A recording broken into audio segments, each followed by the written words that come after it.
Isaías 53, verso 1. Quem deu crédito à nossa pregação e a quem se manifestou o braço do Senhor? Porque foi subindo como renovo perante ele, como raiz de uma terra seca. Não tinha parecer nem formosura, e olhando nós para ele, nenhuma beleza víamos para que o desejássemos. Ele era desprezado e o mais indigno entre os homens. Homem de dores, experimentado nos trabalhos e comum de quem os homens escondiam o rosto.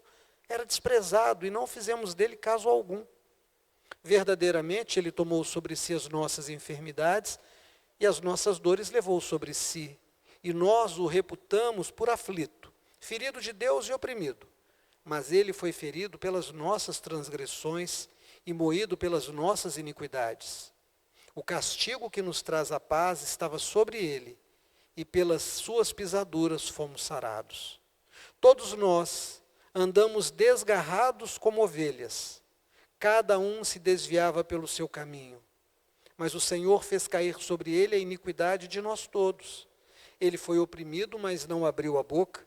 Como um cordeiro foi levado ao matadouro, e como uma ovelha muda perante seus tosqueadores, ele não abriu a boca. Da opressão e do juízo foi tirado, e quem contará o tempo da sua vida? Porquanto foi cortado da terra dos viventes, e pela transgressão do meu povo foi ele atingido. E puseram a sua sepultura com os ímpios e com o rico na sua morte, porque nunca fez injustiça, nem houve engano na sua boca. Todavia ao Senhor agradou moê-lo, fazendo-o ficar doente. Quando a sua alma puser por expiação do pecado, verá a sua posteridade, prolongará os seus dias, e o bom prazer do Senhor prosperará na sua mão. O trabalho da sua alma ele verá e ficará satisfeito. Com o seu conhecimento, o meu servo justo justificará muitos, porque as iniquidades deles levará sobre si. Pelo que darei a parte de muitos, e com os poderosos repartirá ele o despojo, porquanto derramou a sua alma na morte e foi contado com os transgressores. Mas ele levou sobre si o pecado de muitos, e pelos transgressores intercedeu. Abra, por favor, em Atos dos Apóstolos, capítulo 9, de 1 a 18. E Saulo, respirando ainda ameaças e mortes contra os discípulos do Senhor, dirigiu-se ao sumo sacerdote e pediu-lhe cartas para Damasco, para as sinagogas, a fim de que, se encontrasse alguns daquela seita, quer homens, quer mulheres, os conduzisse presos a Jerusalém. E, indo no caminho, aconteceu que, chegando perto de Damasco, subitamente o cercou o resplendor de luz do céu, e, caindo em terra, ouviu uma voz que lhe dizia: Saulo, Saulo, por que me persegues? E ele disse: Quem é, Senhor? E disse o Senhor: Eu sou Jesus a quem tu persegues. Duro é para ti recalcitrar contra os aguilhões. E ele, tremendo e atônito, disse: Senhor, que queres que eu faça? E disse-lhe o Senhor: Levanta-te e entra na cidade, e lá te será dito o que te convém fazer. E os varões que iam com ele pararam espantados, ouvindo a voz, mas não vendo ninguém. E Saulo levantou-se da terra, e abrindo os olhos não via ninguém. E guiando-o pela mão, o conduziram a Damasco. Esteve 3 dias sem ver, e não comeu nem bebeu. E havia em Damasco um certo discípulo chamado Ananias, e disse-lhe o Senhor em visão: Ananias. E ele respondeu de pronto: Eis-me aqui, Senhor. E disse-lhe o Senhor: Levanta-te, e vai à rua chamada Direita, e pergunta em casa de Judas por um homem de Tarso, chamado Saulo. Pois eis que ele está orando, e numa visão ele viu que entrava um homem chamado Ananias, e punha sobre ele a mão, para que tornasse a ver. E respondeu Ananias: Senhor, de muitos ouvi acerca deste homem, quantos males tem feito aos teus santos em Jerusalém. E aqui tem poder dos principais dos sacerdotes para prender a todos que invocam o teu nome.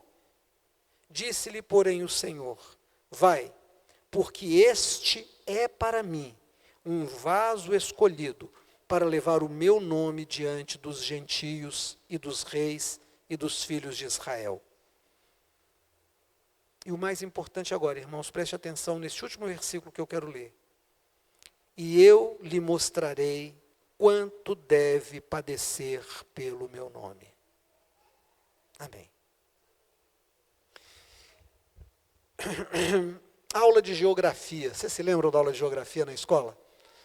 Quem estudou, né, fez ali a partir da 5ª série, provavelmente teve aulas de geografia. E tem uma coisa que a gente estuda que são os biomas, né? O que significa bioma? É uma palavra no português que vem de 2 palavras gregas, né?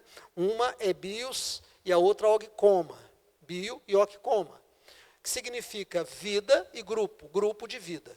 Então, o que é um bioma? Um bioma é um grupo de seres vivos, de conjuntos de ecossistemas, que tem características biológicas, climáticas, de vegetais parecidos, fauna e flora que vivem e convivem. O Brasil tem 6 biomas. Tem a floresta amazônica, tem a Mata Atlântica, que é essa floresta de litoral, que divide ali o continente com o mar. Nós temos a Caatinga, Nordeste.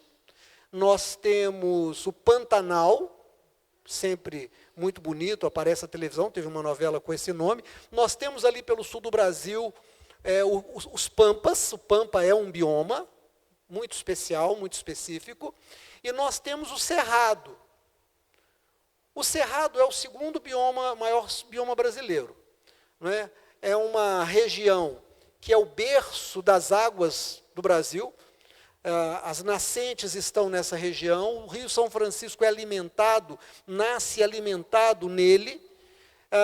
Tem mais de 200 espécies diferentes de mamíferos, vegetais incontáveis.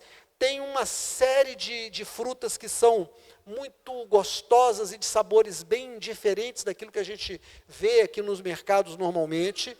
Tem uma vegetação que no inverno ela é seca, parece que está morrendo. São árvores retorcidas, cascas grossas, que perdem as folhas. Algumas ainda mantêm, mas é uma coisa meio ressecada, muita poeira, uma terra muito seca. Mas quando chega o verão, com as suas chuvas, ele explode num verde maravilhoso, é uma coisa incrível. E tem uma série de frutas que são muito legais, eu gosto muito. Tem o pequi, né? Quem conhece e gosta de pequi? Tem muita gente aqui? Nós não somos muito, não somos maioria. Tem uma chamada baru, baru é uma castanha. Tem a cagaita, que tem 95% de água, mamacadela, araticum, que eu adoro, tem um cheiro, uma textura, é muito gostoso. Tem o buriti, tem a mamacadela, tem o araçá, que parece uma goiabinha, não sei se você sabe, mas a goiaba não é uma fruta brasileira. Ela foi introduzida aqui, mas ela não é brasileira. A goiaba brasileira é o araçá. Ela é pequenininha, ela é menor, mas é muito parecida e muito gostosa. E tem uma fruta chamada jatobá. Eu apresentei o jatobá um dia desse para os meninos ali, para o Pedro e para a Suiane. Vocês gostaram do jatobá? Não, é mais ou menos. O jatobá, ele tem uma característica, ele tem um cheiro que lembra muito um queijo velho ou um chulé. Lembra, o cheiro forte. Tem um gosto, ela tem muito, quando você quebra a casca, tem uns caroços, que são as sementes, cobertas de um pó, que quando você põe na boca, aquilo aperta a boca, gruda, absorve a saliva, e a boca fica cheia de um verde amarelado. Mas é interessante, porque é uma fruta do cerrado, que não é valorizada como as frutas do cerrado, não são tão valorizadas e deviam ser. A casca é dura, é muito dura, mas quando você quebra a casca bem fininho, você pega 2 colheres de casca e coloca em 1 litro de água fervendo, deixa ferver um tempo, desliga, deixa 15 minutos, você pode reduzir com açúcar e fazer um xarope que tira, que resolve problemas respiratórios, tira catarro, você pode usar o chazinho mais ralinho para problemas estomacais, é maravilhoso. Você pode fazer um chá para beber normalmente, problemas renais, ele tem uma série de aplicações. A própria polpa, esse pó que vem, ele dá para fazer bolo, dá para fazer pudim, dá para fazer geleia. E a aquele carocinho, quando você tira a castanha, você também pode comer a castanha ou pode fazer uma farinha que tem um sabor adocicado e também fazer pães, fazer doces. É muito legal, é muito legal. Mas o que tem a ver o cerrado, tem a ver esse bioma com essa fruta e a nossa mensagem? Irmãos, a casca dessa fruta é muito dura. Não é como, por exemplo, uma semente de tomate, que o tomate ele começa a apodrecer e a semente já germina. A semente do jatobá, para sair dali de dentro, para lançar a raiz, ela tem muito trabalho, porque a casca é muito dura. Dá uma árvore bem grande, mas quando cai, a semente não tem como sair. Então, tem 3 formas dessa semente conseguir germinar. A primeira delas é quando um animal vem para comer, um animal forte, com a mandíbula forte, que quebra aquela casca, e aí a semente tem a chance de receber alguma umidade, cair na terra e germinar. Então tem que vir um bicho e morder, tem que quebrar aquela casca dura, machucar aquilo.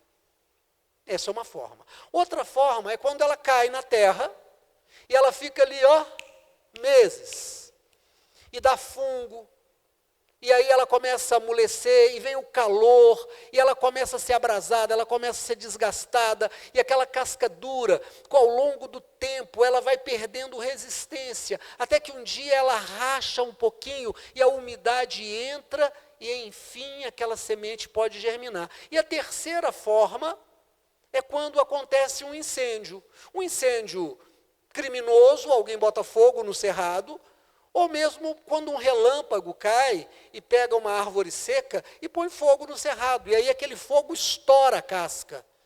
E aí essa casca aberta permite que entre um pouquinho de água e essa semente então pode germinar. E aquela semente que esteve presa ali dentro, escondida por essa casca dura, ela lança raízes e ela cresce, dá uma folha redondinha, endurecida, que aguenta dificuldade, porque ela nasce em dificuldade.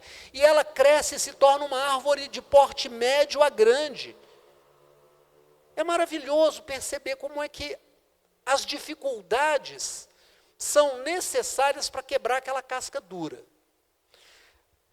Nós, às vezes, não entendemos por que nós passamos por tantas dificuldades.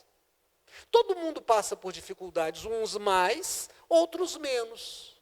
Ninguém tem uma vida muito fácil. Quando alguém tem uma vida muito fácil, a dificuldade da vida dessa pessoa é a facilidade. Quando você dá tudo para uma criança, quando ela não sabe o que é ter que fazer um sacrifício para adquirir uma coisa, quando ela não tem mais o amparo dos pais ou de quem a patrocina, ela fica perdida na vida.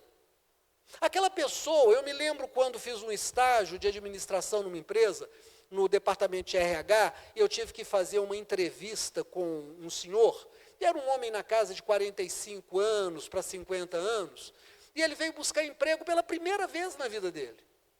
Até então ele teve uma vida confortável, ele teve carros muito bonitos, teve muita facilidade, mas a vida fez com que ele fosse à falência, e aquele dinheiro que os pais haviam deixado sumiu, e ele agora tinha que se virar no mercado. Ele tinha uma formação, mas ele não tinha destreza no mercado. E ele ficou tão nervoso, ele não sabia como se portar, ele não sabia como se posicionar, ele não sabia o que ele tinha para oferecer nesse mercado. Então veja, todas as facilidades da vida dele, na verdade, se tornaram a grande dificuldade da vida dele. Mas tem um texto bíblico que nós não lemos, e eu disse para vocês que seria o terceiro, que diz assim: portanto és indesculpável quando julgas ao homem, a quem quer que seja, porque te condenas a ti mesmo naquilo que julgas o outro. Pois tu, que julgas, fazes o mesmo. E bem sabemos que o juízo de Deus é segundo a verdade sobre os que tais coisas fazem. E tu, ó homens que julgam os que fazem essas coisas, cuida que fazendo-as tu escaparás do juízo de Deus, ou despreza tu as riquezas da sua benignidade, a paciência e longanimidade, ignorando que a benignidade de Deus te leva ao arrependimento. Mas, segundo a dureza do teu coração penitente, entesouras ira para ti no dia da ira. Irmãos, a natureza do coração humano é isso aqui. O nosso coração é duro. O nosso coração não se abre. Nós somos resistentes às coisas do Espírito. Nós somos resistentes às coisas que fazem bem a todos. Há uma coisa chamada egoísmo, que faz parte da nossa natureza. É cada um por si, Deus por todos. Eu fico pensando nos dias que nós estamos vivendo, em que nós temos, por exemplo, o homem mais poderoso do mundo, que chega e diz assim: eu tenho o maior exército do mundo, eu tenho as armas mais poderosas do mundo, eu tenho o poder de apertar um botão e destruir quem quer que seja. E tudo que ele faz é levar o pior. Ele leva embargo, ele leva guerra, ele leva fome, ele leva dor, ele leva morte. Todo aquele poder, toda aquela riqueza poderia levar coisas muito boas para o mundo, mas o coração dele é ruim. Colocaram vários pastores lá, pondo a mão na cabeça dele, orando. Tudo aquilo ali é sacerdote de Baal. Tudo aquilo ali não presta, mas esse é o retrato da natureza humana. A riqueza deveria produzir conforto, educação, saúde, moradia, mas as pessoas querem ajuntar muito para poder dizer: eu sou muito rico, eu tenho muito. Não importa o quanto os outros estão sofrendo. Então nós temos um coração fechado por natureza adâmica. Nós estudamos isso hoje de manhã. O pecado de Adão passou a todos. Então nós nascemos com um coração duro, tão duro como uma casca de jatobá. Nós somos pessoas muito duras, gostamos da vingança. Gostamos de ver o outro humilhado, destruído. Trabalhamos para que o outro seja destruído. Temos um gozo quando sabemos que alguém sofreu e a gente não gosta daquela pessoa, e uma parte da gente. E sabe quando alguém diz: não, mas eu não sou assim. O apóstolo escrevendo, ele diz assim: quando dizemos que não temos pecado, fazemos-lo mentiroso. E a verdade não está em nós. Se dissermos que não temos pecado, mentimos. Essa é a nossa natureza. O texto que nós lemos diz, o primeiro texto de Isaías 53, que Jesus veio a este mundo e Deus fez com que ele fosse triturado, ele fosse moído pelos nossos pecados, como raiz de uma terra seca, porque a terra somos nós, uma terra seca, sem umidade, em que nada nasce, está tudo morto. Então Deus fez com que Jesus viesse, e ele nasce como um broto de uma terra seca, uma esperança, um raio de vida vem sobre aquele ponto e ele lança suas folhas. E a Bíblia diz que Deus o enfermou. Deus fez com que ele fosse moído e traspassado pelos nossos pecados. E aquele castigo que nos traz a paz estava sobre ele. E pelas suas pisaduras, pelas suas machucaduras, nós somos sarados. Veja, estávamos perdidos, longe de Deus, completamente desamparados. Deus se faz o Filho, ele entra na história da humanidade, ele assume a forma humana, e todo aquele pecado que nos distanciava de Deus, toda a dureza do nosso coração, é colocado sobre Jesus, e ele é moído, e ele quebra, e ele nasce como uma nova planta nesse mundo. E ele lança sobre nós esse poder de sermos como ele, quando ele nos adota para Deus como seus irmãos. Por isso a Bíblia diz que ele não se envergonha de nos chamar de irmãos. Então, nós agora temos dentro de nós não mais a ressequidão, não mais a secura de Isaías 53. Nós não somos mais aquela terra seca. Nós temos dentro de nós agora a divina semente. Porque Jesus nos deu essa possibilidade. Ele redimiu, mas ainda temos uma casca muito dura. Nós ainda somos pessoas de coração duro. Nós temos dentro de nós uma vontade de servir a Deus, mas não conseguimos. Nós temos um desejo de sermos bons para com os outros, mas não conseguimos. Nós queremos distribuir o que nós temos, mas não conseguimos. O fazer o certo, fazer o bem está em nós, mas não conseguimos. Aí Paulo diz assim: maldito o homem que sou, quem me livrará dessa casca dura de morte? Porque o bem que eu sei que eu quero fazer, eu não consigo. Mas eu me vejo fazendo todo o mal que eu abomino. Quem me livrará do corpo dessa morte? Irmãos, é Jesus. Porque quem faz a obra é Jesus, é só Jesus. Não tem mais nada, não tem mais ninguém nesse mundo que possa redimir o homem. Nós somos salvos em Cristo Jesus, nós somos redimidos em Cristo Jesus, mas tem um problema. Nós temos uma casca dura que nos envolve. Nós temos uma língua, ó, a Bíblia diz que é como a língua de áspide, de cobra. Nós temos um coração impenitente, é o texto que nós lemos. Entesouramos para nós ira no dia do juízo. Mas o verso 4 do capítulo 2 de Romanos diz que, pela sua misericórdia, Deus nos leva ao arrependimento. Como é que ele faz isso? Olha o que eu contei para você sobre o jatobá. O jatobá tem uma casca dura. A semente que está lá dentro tem 0 chance de sair. Orlando, 0 chance de sair lá de dentro. Então Deus manda 3 coisas. Uma, vem um bicho e dá uma mordida e quebra aquela casca dura. Quebra, arrebenta tudo. Aí entra a umidade, entra água e a semente germina. A segunda forma, a semente cai, fica na terra. Ela vai ficando, ela vai ficando, ela vai ficando. Vem sol, vem chuva, vem sol, vem chuva. Aquela casca vai sendo gasta pelas pedras que rolam, por ela ser rolada. A umidade que fica em volta faz com que fungos cheguem. E os fungos vão deteriorando aquela casca até que um dia aquela casca se rompe e aí a semente desperta e pode lançar raízes. E a terceira é quando vem o fogo. E o fogo vem e começa aquele calor e queima aquela casca e de repente a casca faz tac!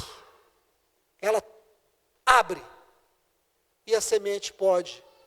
Irmãos, a Bíblia diz assim: não se admirem como se algo incrível, um fogo estivesse passando entre vocês. Sabe, às vezes a gente não entende que as dificuldades que a gente passa na vida é para que Deus quebre a nossa casca dura. É para que Deus vença a nossa língua. É para que Deus vença o nosso coração impenitente. Não é que Deus esqueceu da gente. Ah, mas eu tenho uma doença que não passa, eu oro, eu faço campanha e não acontece. É verdade. É verdade. Às vezes acontece assim. Ah, pastor, estava tudo muito bem na minha vida e de repente eu perdi tudo, estou na falência. É, às vezes acontece. Pastor, mas eu não sei porquê, apareceu um caroço no meu peito, fui no médico, ele disse, olha, o melhor é esvaziar as mamas. Ah, olha, o melhor é arrancar logo de uma vez. Pastor, eu não sei porquê que agora apareceu um câncerzinho aqui, ele espalhou pelo corpo, e eu não morro e fico aqui em cima dessa... Pois é. Às vezes o nosso coração é tão duro, a nossa mente é tão endurecida, o nosso espírito é tão endurecido que Deus permite que uma de 3 coisas nos aconteça. A primeira é que alguma coisa venha sobre nós de repente, uma tragédia. Bum! É como um bicho que vem e te morde, te quebra e te mostra que a dureza do teu coração não é tão dura quanto a ação de Deus para te levar ao pó. Às vezes acontece, irmãos, às vezes acontece. Nós vimos no segundo texto que nós lemos, em Atos capítulo 9, Paulo, homem de Deus, que se separou para Deus, tentava agradar a Deus de todo jeito, queria agradar tanto a Deus, que ele perseguia quem ele achava que falava contra Deus, que eram os cristãos, e ele pede cartas para ir à cidade de Damasco e prender quem ele achasse, trazer, jogar na cadeia, tirar todos os bens dele e rir e dizer, o meu Deus é santo, vocês estão profanando o nome de Deus, eu piso em vocês. Isso era o coração de Paulo, era de Deus, mas era um coração duro. No meio do caminho, o que acontece? Ele cai ao chão, fica cego, não entende nada, vem um bicho e morde aquela casca dura. Toda a dureza de Paulo foi nada diante de Deus. nada diante de Deus. Deus o levou ao pó. Alguém teve que pegar pela mão aquele homem arrogante, aquele homem de peito estufado, aquele homem que tinha um papel no bolso dizendo: eu tenho carta do sacerdote aqui para poder levar preso quem eu quiser, porque eu sou muito importante, eu sou muito perigoso, eu sou muito bravo, eu sou muito macho. Vocês vão ver. Aquele homem agora estava assim: tem alguém que pode me pegar pela mão, pega pela mão que quiser. Me guia, porque eu não sei onde pôr o pé. Eu estou precisando fazer xixi, onde que é o banheiro? Alguém pode me limpar, porque eu não sei onde que está o papel. Às vezes você é muito duro, muito bocudo, às vezes você tem um coração impenitente, você não tem tempo para Deus, tem tempo para tudo, tem tempo para balada, tem tempo para passear, tem tempo para vigiar, tem tempo para festa, tem tempo para tudo, mas não tem tempo para Deus. Vem Deus e dá uma mordida na casca dura, quebra o jatobá, plaf! E aí a semente santa do Espírito Santo que está em você, porque Jesus te deu um novo nascimento, você cai ao pó. E aí, como Paulo, endurecido, diz: Senhor, o que eu devo fazer? Quem és tu, Senhor? Eu sou Jesus a quem tu persegue. O que eu devo fazer? Ele não deu voz de prisão para Jesus, não. Agora, aquele homem estava com a carta no bolso para pegar os discípulos de Jesus. Quando ele disse: quem és tu? E Jesus falou: eu sou Jesus. Ele não disse: eu tenho uma carta aqui para te prender. Não, ele falou: o que eu faço, Senhor? Sabe, irmão, de repente, você está achando que você estava ganhando muito dinheiro. Você era dono agora do seu destino. Você era muito importante, fez muitos cursos. Você agora é um advogado importante, é um engenheiro importante, é um policial de uma alta patente. Você agora foi eleito, é deputado, é senador, é presidente. E agora você olha para todo mundo, você tem uma empresa, você tem um carro importado. Você agora é pastor, você agora é bispo. Você olha todo mundo de cima e vem Deus e te joga no chão. Tem uma ferida aberta, fedorenta. Foi à falência, perdeu tudo, não tem mais nada. Passou por uma vergonha muito grande, agora anda de cabeça baixa. Agora chega diante do Senhor e diz: Deus, tem misericórdia de mim. Aí Deus fala: agora eu tenho. Agora eu posso tratar com você. Agora essa semente que está dentro de você, de nova criatura, pode lançar raízes. A segunda forma é quando Deus te deixa sofrer as ações da terra, dos fungos. Você vai sendo abrasado, a casca dura vai sendo amolecida. Anos e anos, com o mesmo problema. Não tem campanha que cura, não tem campanha que resolve, não tem campanha que liberta. Anos e anos, não prospera. Tudo que começa dá para trás. Anos e anos, sofrendo com um familiar que não muda. Você era tão duro com seu pai, com sua mãe, xingava, brigava, agora tem um filho dentro de casa, uma filha dentro de casa que te humilha e você não consegue mudar aquilo. Você é forte, briga com todo mundo na empresa, mas quando chega em casa é colocado lá no chinelo. E não sabe por quê, porque Deus está quebrando a casca dura. Aí um dia, depois de muitos anos de sofrimento, essa pessoa diz: eu entrego os pontos. Por exemplo, Faraó no Egito. Faraó no Egito, Moisés chegava e dizia: olha, e agora? Vamos conversar? Faz o seguinte, pede o Senhor teu Deus para tirar essa praga e vocês podem ir embora. Aí Moisés ia lá, orava, o Senhor tirava a praga, Moisés chegava lá e dizia assim: já posso fazer a mala e levar todo mundo embora? O coração de Faraó endurecia de novo. Deus deixava o coração dele endurecer de novo. E ele dizia: não, eu vou deixar você sair e vou perder minha mão de obra. Tem gente que é assim. Vem à igreja, ouve uma mensagem, chora, vem no altar, recebe oração, faz uma campanha. Mas quando ela chega na segunda-feira, ela não é mais o crente, ela não é mais a crente de domingo na igreja. Ela é outra pessoa, ela voltou a ser aquela casca dura.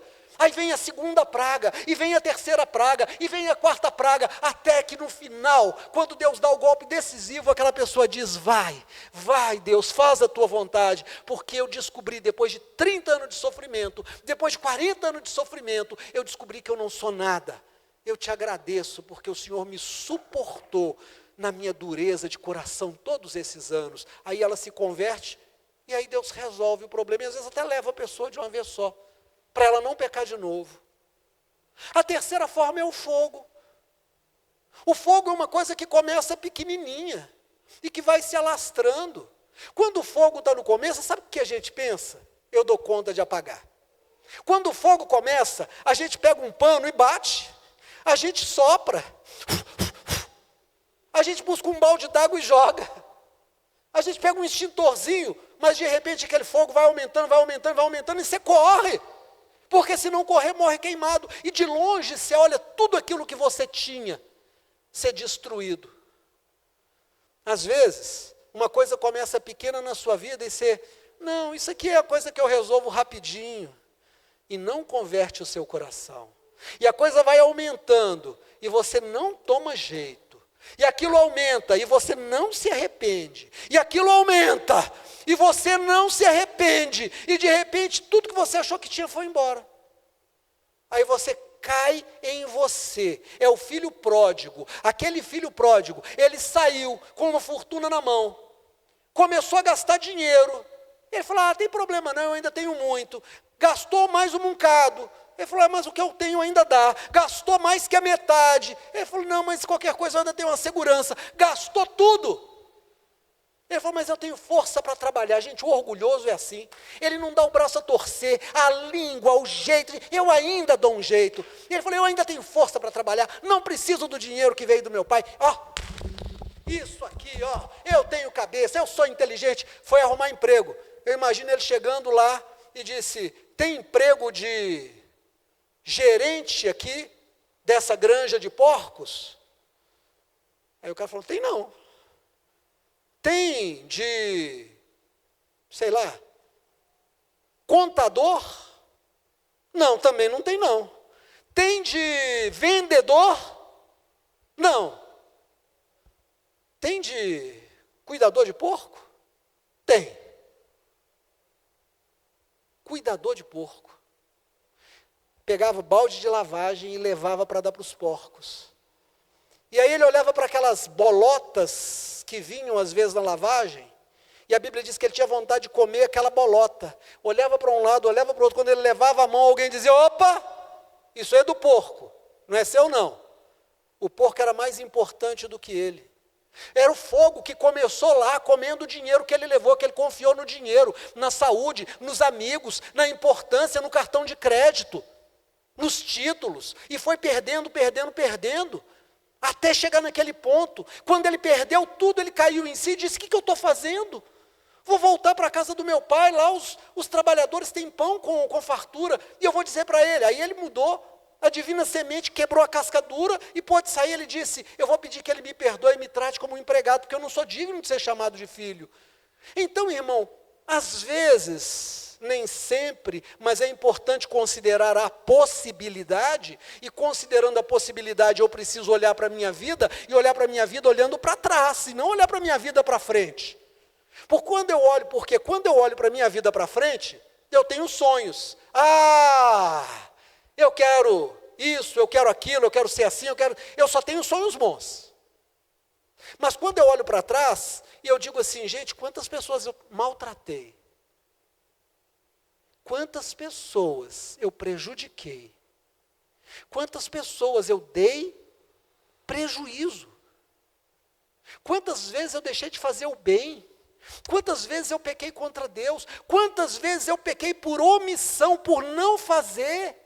Eu tive a possibilidade, Salmo 137, quando aquele povo diz, como entoaremos o canto do Senhor em terra estranha? Que se apegue a minha língua boca, se eu me esquecer de ti, Jerusalém, que seque a minha mão direita. Vocês estão pensando nisso agora que vocês estão aqui em Babilônia, às margens dos rios de Babilônia, como escravos, porque quando vocês estavam lá, no bem bom de Deus, vocês não queriam nada com Deus. Deus permitiu que viesse o bicho e cortasse a casca dura. Deus permitiu que viesse o fogo e queimasse. Deus permitiu que 70 anos se passassem corroendo essa casca dura, para que vocês pudessem realmente se converter. Então, meu irmão e minha irmã, o que acontece com a semente do jatobá? Pastor Zé.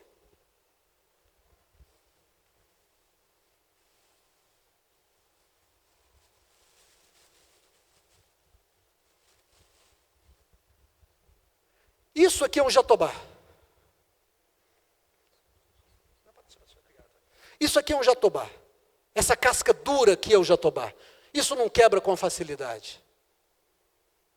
Esse Jatobá ficou muito tempo na ação do tempo. Sol, chuva, sereno, madrugada, noite, meio-dia. Até essa casca ter um cheiro de coisa podre e úmida, e a casca dura se rompeu.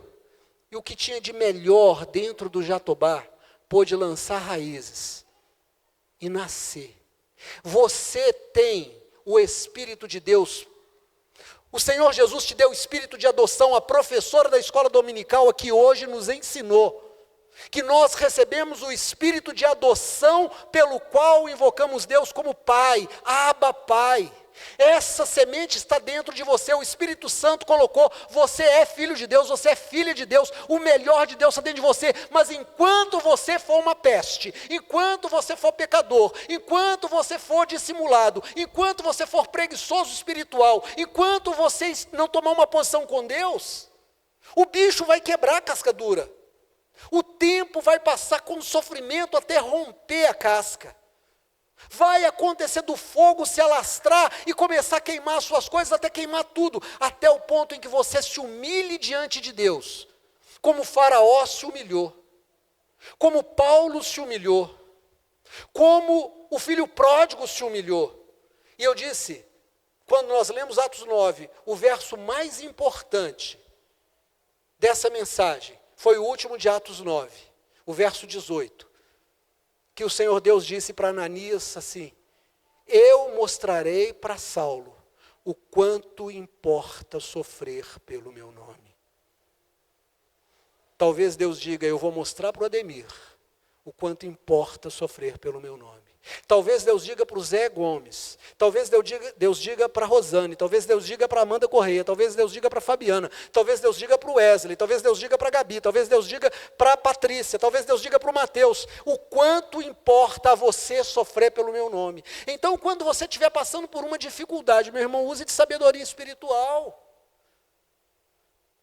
O pastor pregou, Deus deu uma mensagem para ele, eu vi o Jatobá, eu entendi o que é bioma, eu entendi quais são os biomas, aula de geografia, eu entendi que a fruta do cerrado ela tem que se adaptar àquela situação difícil, que ela tem uma casca dura, mas que dentro dela tem alguma coisa boa. Deus me ama, Ele pôs alguma coisa boa dentro de mim, Deus, eu quero te oferecer o meu melhor. Quebra, Senhor, essa casca dura, eu te dou a liberdade, Espírito Santo, quebra a minha resistência, quebra o meu orgulho, quebra a minha inveja, quebra o meu ciúme, quebra, Senhor, esse coração que guarda mágoa, quebra, Senhor, essa língua que fala mal dos outros, quebra, Senhor, essa avareza que não consegue ser generosa, quebra essa preguiça que não me deixa ser produtivo no teu reino. Não deixa eu passar pelo sofrimento da mordida do bicho, não deixa eu passar pelo sofrimento de ser largado na terra, não deixa eu passar pelo sofrimento do incêndio. Eu me abro, Espírito Santo. Deus, tem liberdade de trabalhar em mim, quebranta o meu coração. Tem uma música muito antiga da igreja, um corinho, que algumas pessoas aqui talvez se lembrem, nem eu me lembro dele todo, que diz assim: eu quero ser... Como é que é, Mateus? Me ajuda aí. Senhor amado... Você lembra, Amanda? Como um vaso nas mãos do oleiro. Como é que... Quebra minha vida e faz-a de novo. Quero ser...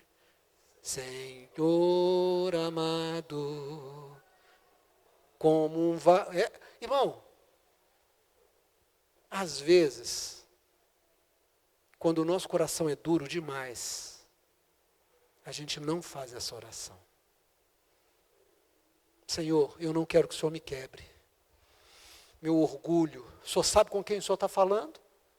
Quando eu me converti, meinha, há muitos anos atrás, eu fui para a igreja do Nazareno, Deus me levou para lá, ali na Avenida Amazonas.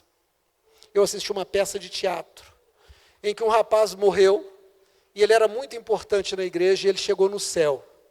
E quando ele chegou no céu, tinha um anjo que estava com uma lista de quem podia entrar e quem não podia.